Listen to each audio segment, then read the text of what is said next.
वाहन चोरी करणाऱ्या एका आरोपीला अटक करण्यात आली आहे। यशोधरनगर येथील पोलीस ठाण्यातील पथकाने ही कारवाई केली आहे। कांजी हाऊस चौकातील रमाई बुद्ध विहाराजवळून लक्ष्मीकांत सोनकुसरे यांची दुचाकी चोरी केली होती। त्यांच्या तक्रारीवरून यशोधरनगर पोलीस ठाण्यात गुन्हा नोंदवला गेला। गुन्ह्याच्या तपासादरम्यान ही दुचाकी आर्यन मेश्राम यानं चोरल्याची बाब समोर आली। त्याला ताब्यात घेऊन विचारणा केली असता त्यानं गुन्हा कबूल केल्यानं त्याला ताब्यात घेतलं, अटक केली आहे।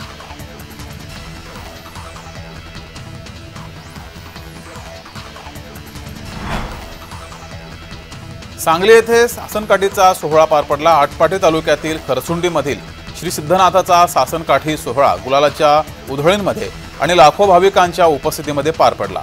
हा सोहळा पाहण्यासाठी लाखो भाविक श्री सिद्धनाथाच्या खरसुंडी नगरीत दाखल झाले होते। यापूर्वी या ठिकाणी या सोहळ्यासाठी मोठा उत्साह बघायला मिळाला। सिद्धनाथ आणि जोगेश्वरी विवाह सोहळा या जोगेश्वरी मंदिरात पार पडला।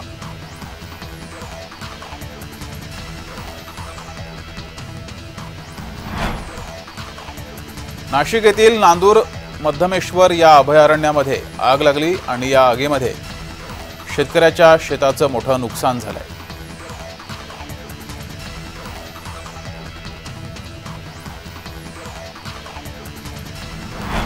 केंद्र सरकारनं कांद्याच्या निर्यातीवरील बंदी हटवण्याचा निर्णय घेतलाय। त्यामुळे राज्यातील लाल कांद्याची $550 प्रति टन आणि त्यावर 40% निर्यात शुल्क असे एकूण किमान $770 प्रति टन दरानं म्हणजेच प्रति किलो ₹64 दरानं निर्यात करता येणार आहे। निर्यात बंदी हटताच शनिवारी कांद्याच्या दरात प्रति क्विंटल सरासरी ₹500 वाढ झाली आहे।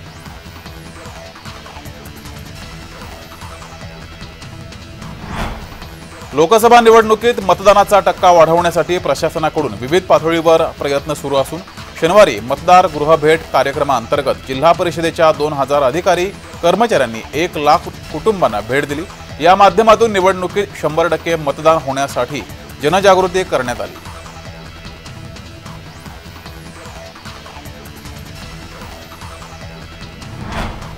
गोंदिया जिल्हा हा वनसंपत्तीने नटलेला जिल्हा।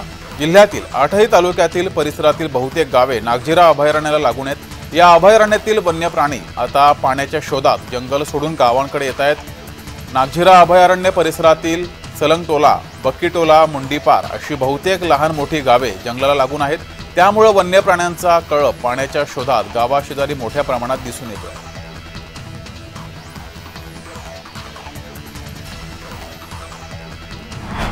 नाशिक जिल्ह्यातील वणी या ठिकाणी चैत्र पौर्णिमेनिमित्त मोठी यात्रा भरते। या यात्रोत्सवाला दरवर्षी खानदेशातील हजारो भाविक जात असतात। तर धुळे आगारातील 90 लाख रुपयांचं उत्पन्न एसटी महामंडळाला मिळाले। मे महिन्यातील सुट्ट्या तसंच निवडणूक या सर्व पार्श्वभूमीवर हे नांदुरीपर्यंत बस सेवा पुरवली जाते। त्यामुळे यात्रेच्या माध्यमातून सुद्धा या बस सेवा वाढलेल्या आहेत। त्यामुळे 90 लाख रुपयांचं उत्पन्न हे प्राप्त झाले।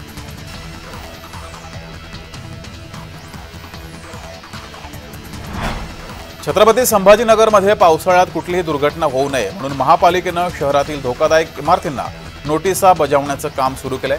गेल्या वर्षीच्या सर्वेक्षणानुसार शहरात 50 पेक्षा अधिक इमारती ह्या धोकादायक आहेत। आता नव्यानं प्रभागनिहाय सर्वेक्षण करून नोटिसा बजावण्यात याव्यात अशा सूचना प्रभाग अधिकाऱ्यांना केल्या आहेत।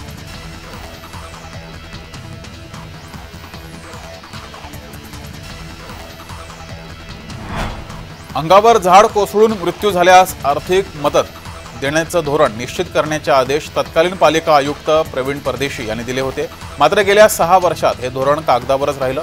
आता निवडणुकीच्या पार्श्वभूमीवर या मदतीसाठी धोरणाच्या अंमलबजावणीची मागणी पुढे येऊ लागली।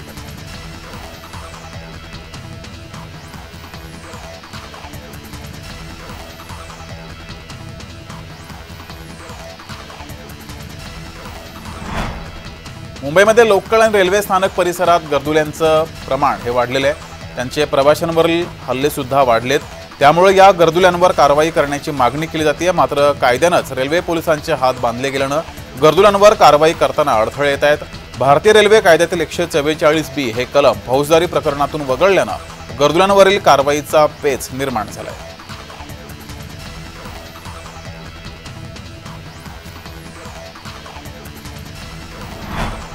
अमरावतीत पाणी टंचाईची तीव्रता वाढल्यानं तात्पुरत्या उपाययोजना म्हणून सद्यस्थितीत खासगी 45 विहिरींचं अधिग्रहण केलं गेलं।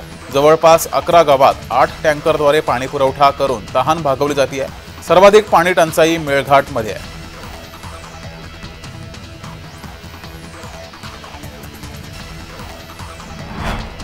मराठवाड्याला यंदा दुष्काळाचा सामना करावा लागतोय। मराठवाड्यातील सर्वात मोठ्या जायकवाडी धरणात सध्या फक्त 8% पाणीसाठा शिल्लक आहे। इतर धरणांनीही तळ गाठलाय। त्यामुळे विभागातील 877 प्रकल्पांमध्ये जलसंपदा विभागाच्या अहवालानुसार केवळ 14.33% पाणीसाठा शिल्लक आहे। मराठवाड्यात भीषण पाणी संकटाची शक्यता त्यामुळे निर्माण झाली आहे।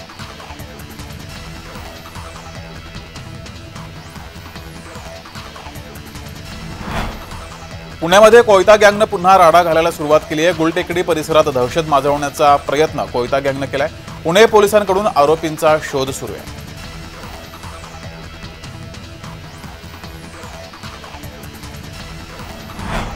उष्णतेच्या लाटेमुळे राज्यातील विविध प्रकल्पातील जलसाठ्यात मोठी घट झाली आहे। मे महिन्याच्या पहिल्याच आठवड्यात राज्यातील पाणीसाठा 28%वर आलाय।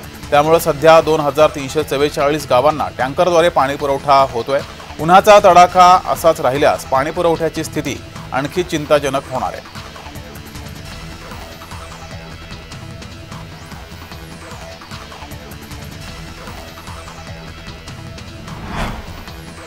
छत्रपती संभाजीनगरच्या चिकलठाणा शिवारातील सिटीजवळ जमिनीवरून 2 गटात वाद झाला।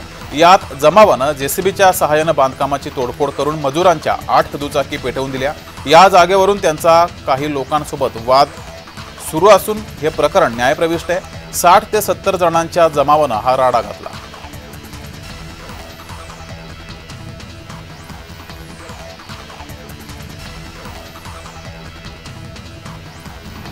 कोल्हापूर शहरासह जिल्ह्यात मागील 3 ते 4 दिवसांपासून असलेल्या उष्णतेचा पारा रविवारी हळूहळू कमी झालाय।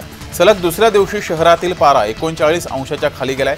जिल्ह्यात सर्वाधिक कमाल 38.6 अंश सेल्सिअस तापमानाची नोंद झाली आहे। कोल्हापुरात कमाल तापमानात सुद्धा 2 ते 3 अंशांनी घट झाली आहे। आठवड्याच्या सुरुवातीलाच कोल्हापुरातील उन्हाच्या पाऱ्यानं उच्चांक गाठला होता।